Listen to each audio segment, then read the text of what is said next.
Iepa euskal kirolari, Maria Redondo naiz eta dakizuenez, euskal kirolari bai euskera eta kirola sustatzen dituen ekimen bat da. Ezagutzen ez bagaituzue oraindik, arpidetu oraintxe gure kanalera. Aitortu behar dizuet, enaizela oso kirolzalea, beraz gaur erronka handi bat daukat aurretik. Kirola praktikatzen hastea.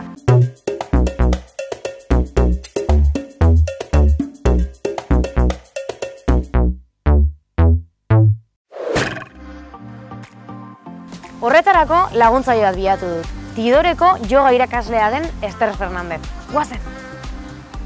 Haupa, Ester, yoga da zure bizitzaren ardatza.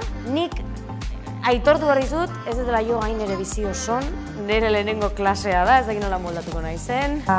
Daramatzat 11 bat urte yoga praktikatzen eta niretako yoga bizitzeko modua da. Beldurra handi bat dauket, eta da, badakitela yogan izen desberdin pila daudela, izen arraro pila bat posturana. Da, indeten kontaktu gutxi hori oketena yogarekin izan da guiarekin, gui fit deitzen zen jolasetekin, oin dela joku batekin, oin dela pila bat ez dela jolasten. Yoga jendiai helarazteko inbidana da errestu. Ez dakaguzetan praktika luze bat, ero komplikatu bat inbiarrik. Nik beti gomendatzen dut eguzkiari agurra itxia eta horrekin poliki-poliki postura horrek banatu eta banaka egin eta landu. Eta horrekin praktika oso badakazu. Esterian aurreko partian jarriko gare. Txilborra barrura, eskuak relajauta, sorbalda relajauta. Hartu arnasa, bezuak zuzen gora datoz. Eskuak junto. Eta poliki-poliki. Arnasa botatzerakoan, eskuak lurreraino datoz. Espagara heltzen tolestu belaunak, eskuekin hortzen. Hartu arnasa, luzatu bizkarrezurra. Eta pausu handi batekin, hankabilak atzera. Lehenengo bat, eta gero bestia. Apoiatu belaunak, bularra lurrera, okotza lurrera. Eta poliki-poliki, kobra baten sartuko gare. Belaunak apoiatuta, hartu arnasa, eta txakurra buruz bera sartuko gare. Aldaka gora, eta behitu txilburrera.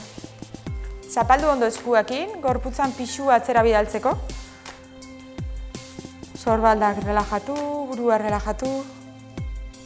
Eta hor 5 arnazketa egingo ditugu. Zurretik hartu eta bota arnaza.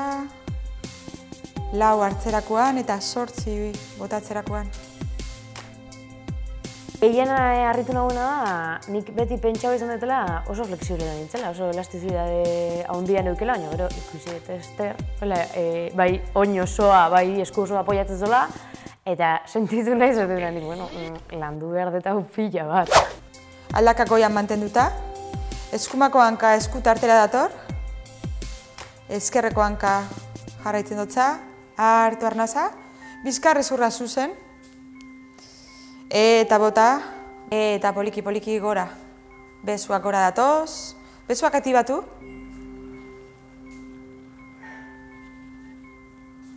Eta bera.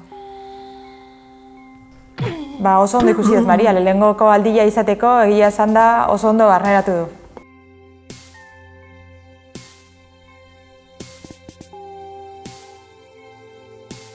Yoga, bai edozein tokitan, bai edozein hizkuntzatan praktikatzea dago. Hasieran bukaeran nindeun postura horrek bai relajatzen nindula piloa, eta pentsa dut, izena arraroa, balasana. Hasieran pentsa dut, plater baten izena altzala izan, hori, espageti zala balasana. Zure praktika eta zure eguneroko jarduna ziraragarria izan behar da. Atsegina, bizitzan, yoga, euskeran, zenbat eta gehiago praktikatu, orduan eta gehiago maiteko duzu eta errazago eta atseginagoa izango da. Bueno, nik uste gaurko erronka gainditu dutela, ez? Gainera ikusi dugu, kirola euskaraz praktikatzeko aitzakirik ez dagoela. Praktikatu ditzagun batera kirola eta euskera. Gustatu bat daizue, eman atsegin dut botoiari, eta oraindik arpidetu ez bazarete, arpidetu gure sare sozial guztietara. Besterik gabe, agur eta badakizue. YouTubera Euskarako partida 22 iritsi arte.